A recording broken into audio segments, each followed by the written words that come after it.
일단 디자인 패턴 세 번째 세션이고요. 오늘은 이제 데코레이터 패턴을 잡았습니다. 일단 데코레이터 패턴의 정의는 나중에 알아보고요.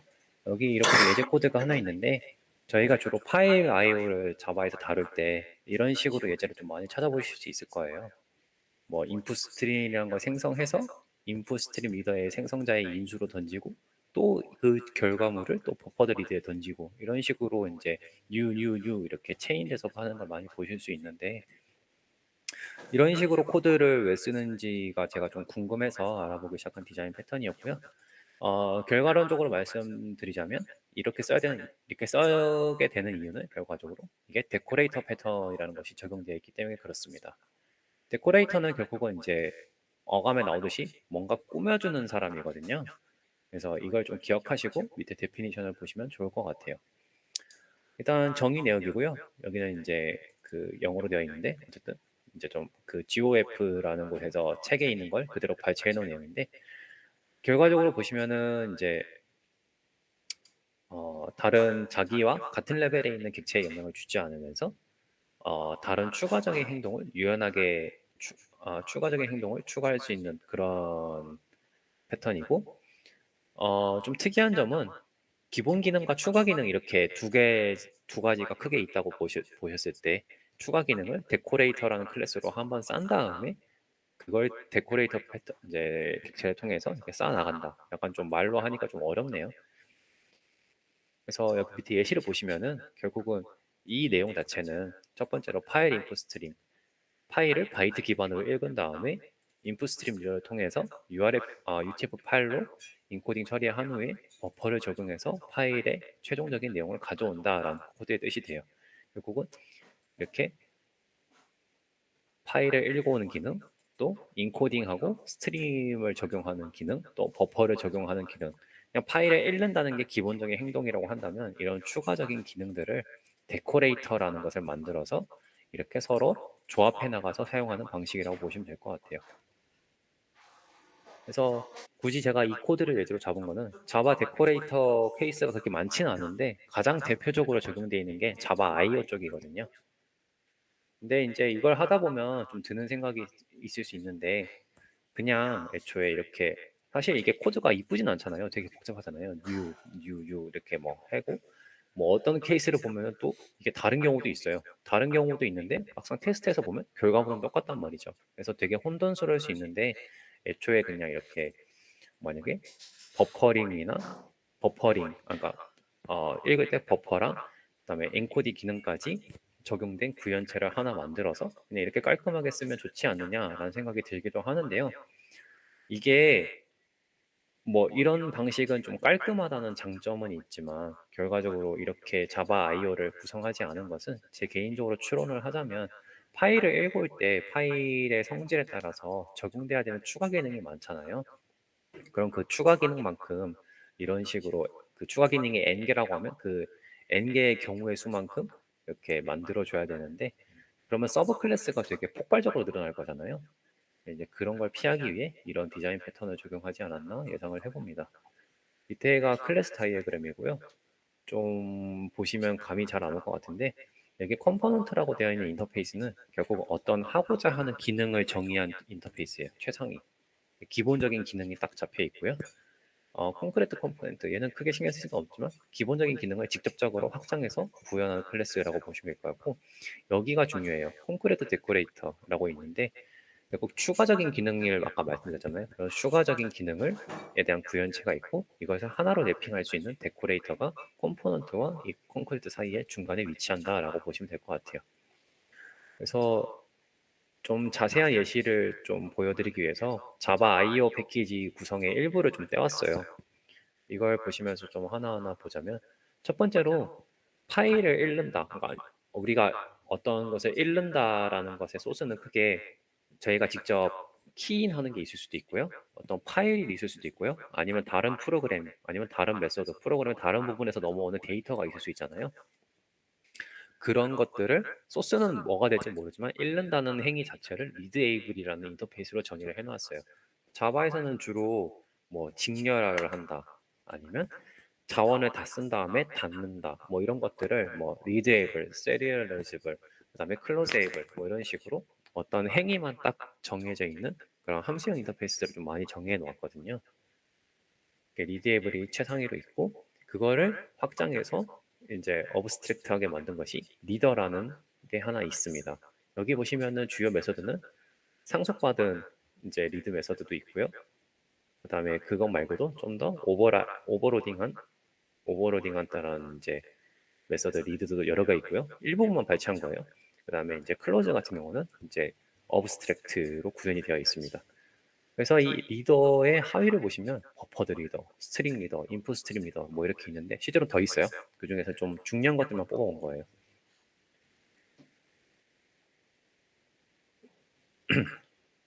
그래서 이렇게 여기까지만 보시면서 밑에 걸 보시면은 일단은 아까 말씀드렸듯이 리드 에블이 컴포넌트의 위치에 해당하게 되는 거고요. 결국 데코레이터는 이 리더가 됩니다. 이 리더를 확정한 버퍼드 리더, 인풋 스트림 리더 이런 것들이 리더라는 데코레이터의 하위이기 때문에 결국 얘네가 사실은 같은 타입을 갖게 되잖아요. 같은 추상 클래스를 상속받았기 때문에 같은 타입을 가지게 된다는 특징이 있고 그다음에 기본적인 읽는다는 기능이 있지만 버퍼드 리더 같은 경우에는 뭐 리드 라인, 뭐 라인을 읽는 기능도 추가가 되었네요. 그것 말고도 리드 자체에 버퍼링을 해서 읽는다는 게 이제 내부적으로 구현이 되어 있을 거고요. 인풋 스트림 리더도 마찬가지예요. 얘는 좀 특이한 일을 하는데 인풋 스트림이라는 다른 종류의 데코레이터와 이 리더를 연결해주는 역할을 합니다. 기본적으로. 어쨌든 각자 필요한 추가 기능들을 명세한 데코레이터의 이제 구체적인 데코레이터가 버퍼드 리더, 인포스 리더 이렇게 있다고 보시면 될 것 같아요. 그래서 아까의 내용이 나왔지만 결국은 첫 번째로 파일 인풋 스트림. 파일을 읽어서 바이트 기반의 인풋 스트림을 생성하는 거예요. 여기 보시면 어디가 파일을 처음에 읽어서 이게 바이트 기반의 데이터를 이제 리턴을 할 거고요. 인풋 스트림 리더 같은 경우는 그리고 파일 인풋 스트림은 이 인풋 스트림의 하위 기체거든요. 이 인풋 스트림과 리더를 연결해주는 역할을 하고요. 그다음에 마지막으로 그 연결해서 그 내용들의 버퍼링을 적용한다. 이런 식으로 추가 기능을 애드해 나가는 거예요. 단순히 읽는다는 행위에서 뭐 속도 향상이든 아니면 특정한 요구 사항이 있든 그런 필요한 기능들을 동적으로 추가해 나가는 게 핵심이라고 보시면 될 것 같습니다. 그래서 이제 장단점을 좀 따져보자면 일단 가장 이제 디자인 패턴 하면서 대부분의 장단점이 좀 겹치긴 하는데요. 장점 같은 경우는 결국은 기존 코드, 즉 뭐 이런 구체화된 뭐 버퍼드 리더라거나 인풋 스트림 리더 이런 것들에 영향을 주지 않고 필요한 추가 기능이 있다면 이 리더를 상속받아서 새로운 걸 만들어주면 되는 거예요. 수정이 필요 없이 행동을 확장시킬 수가 있고 가장 중요한 게 런타임에서 동작을 자유롭게 추가할 수가 있어요. 어떠한 예를 들면 제가 이 코드에서 어, 만약에 버퍼링이 필요 없다라고 하면은 이걸 지워버리면 그만이에요. 그래도 결과물은 똑같이 나옵니다. 물론 버퍼링이 적용되지 않았기 때문에 뭐 속도나 내부적인 동작은 좀 다르겠지만 결과적으로 이게 있으나 없으나가 이 코드의 성공 여부를 결정하지는 않는다는 거죠. 그러니까 필요한 만큼 쓰는 거예요. 단점이 저는 파일 IO를 처음 배웠을 때 되게 혼동됐거든요. 이렇게 쓰는 경우도 있고 아니면 또 다른 기능들을 조합해서 쓸 수도 있잖아요. 이러다 보니까 뭐가 맞는 건가 되게 혼란스러운데 이런 데코레이터 패턴에 대해서 이해가 없는 사람 입장에서 보면은 아무래도 좀 가독성이 안 좋은 코드 아닌가 싶습니다. 어, 이제 좀 추가적으로 얘기를 하자면 이제 보통 전략 패턴하고 데코레이터 패턴하고 많이들 비교를 하는데요. 전략 패턴은 결과적으로 전략을 그러니까 똑같이 동적으로 뭔가를 결정한다, 뭐 기능을 바꿔낸다라는 건 비슷한데 전략 패턴 같은 경우는 런타임에서 전략을 변경을 하고요. 데코레이터는 동작을 전략으로 추가하는 거예요. 체인지와 에드의 차이가 있습니다. 그 체인지와 에드의 차이가 이 클라이언트 코드를 보시면은 좀 분명하게 드러날 것이라고 생각해요. 예, 오늘은 여기까지고요. 혹시 추가적인 질문 있으신가요?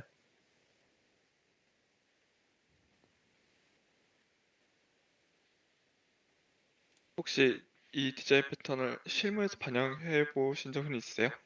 이 데코레이터는 제가 써본 적이 없어요.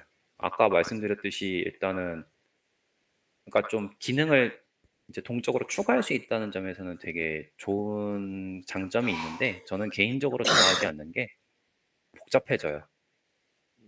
그러니까 제가 이걸 데코레이터 패턴으로 뭔가를 만들었다고 쳐요. 그 사람들한테 이걸 주지시키는 게 사실은 쉬운 일은 아닐 것 같아요. 특히 제가 일하는 환경에서 인제 맨날 만나는 팀원도 바뀌고 또 제가 이 시스템을 뭘 만들었다고 해도 제가 인제 아까 형님이 말씀하신 오너십을 잡고 유지보수하는 입장은 아니기 때문에 저보고 만약에 SI에서 데코레이터 패턴으로 뭔가 공통을 만들려고 한다고 하면은 저는 절대 그렇지 않을 겁니다. 그게 오너십이 없이 이런 걸 만들어 놓으면 아무도 이해 못 해요 이거. 안 써. 안 예. 쓰고 예. 나중에 말 듣기가 딱 좋아. 그래서 이런 걸 만들어 내려면은 실질적으로 이게 시간이 되게 많이 들어가는 거거든요. 그리고 나는 이게 솔루션이나 요 급에서 오너십을 가지고 있을 때는 이런 쪽으로 가야 된다고 생각해요. 그리고 이렇게 인제 코딩하는 스타일 자체가 더 고도화된 방법이긴 하거든. 근데 SI에서 이런 패턴을 적용 내가 인제 모듈화된 아까 처음에도 모듈화된 패턴을 얘기했는데 이거 안 먹혔단 말이지. 일단은 요구하는 사람이 다른 걸 요구해 버리면 기존에 만들었던 디자인은 다 무너질 수밖에 없는 것 같아요. 그래서 그때그때 적용하는 게 나는 제일 좋은 것 같아. 사람 상황 봐 가지고. 여러 가지 우리는 대안을 가지고 있어야 되겠죠, 그 대신. 그래서 데코레이터 패턴을 개인적으로 이제 공부한 거는 자바 IO를 이제 이해하려다 보니까 시작을 한 건데 자바 IO 말고도 자바 네이티브에서 적용된 사례가 그렇게 많진 않아요, 개인적으로.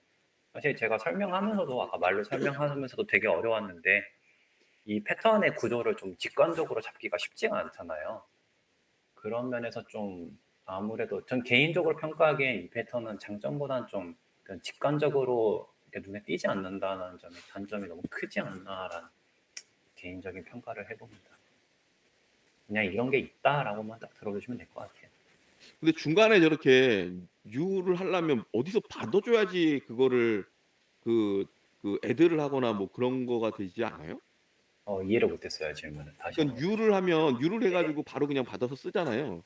그 뒤에 있는 것들이. 예, 왼쪽에서 그걸 입력으로 해서 잡아다가 쓰잖아요. 예, 근데 제가 중간에 유로 해서 뭔가를 받아야 만약 예를 들어서 파일 인풋 스트림에서 예, 뭔가를 받아야지 얘를 뭐 수정을 하거나 뭐 이렇게 추가적인 기능들을 넣을 수 있는 거 아닌가?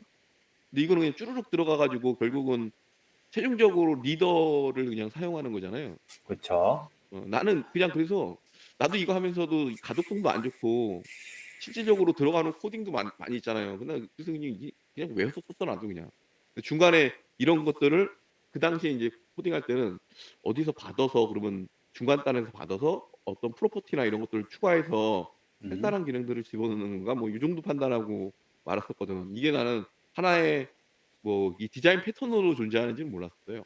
예, 저도 이번에 IO가 왜 굳이 이렇게 써야 되느냐라는 생각을 하면서 공부해서 좀 알게 된 건데, 일단 그 질문에 대해서 정확한 답변이 맞는지는 모르겠어요. 제가 질문을 100% 이해한 것 같지는 않아서. 어쨌든 이 코드 자체는 최종적으로 맨 마지막에 이제 예를 들면 뭐 파일, 실제로적으로 우리가 뭐 파일을 읽어온다 하면 뭐 리드 파일이라는 메서드를 만들었다고 쳐요. 그 리드 파일 메서드 안에 구현된 내용이잖아요. 예. 예, 그렇다 보니까 그 리드 파일, 뭐 파일이 있을 때마다 여러 군데에서 파일 읽는 이제 메서드가 있을 거 아니에요, 시스템에서. 예. 그게 공통으로 처리하지 않고 이렇게 따로따로 갔을 때는 이제 뭐 이렇게 new 하면서 이렇게 생성을 하겠죠. 음. 예, 이제 그런 걸 보시면 될 것 같고. 근데 일반적으로 저희가 시스템에서 파일을 읽고 출력하는 것들은 공통으로 흔히들 많이 만들잖아요. 예. 예, 보통 그래서 이제 그 공통 메서드 안에 결국은 이렇게 박혀 있겠죠. 음음음.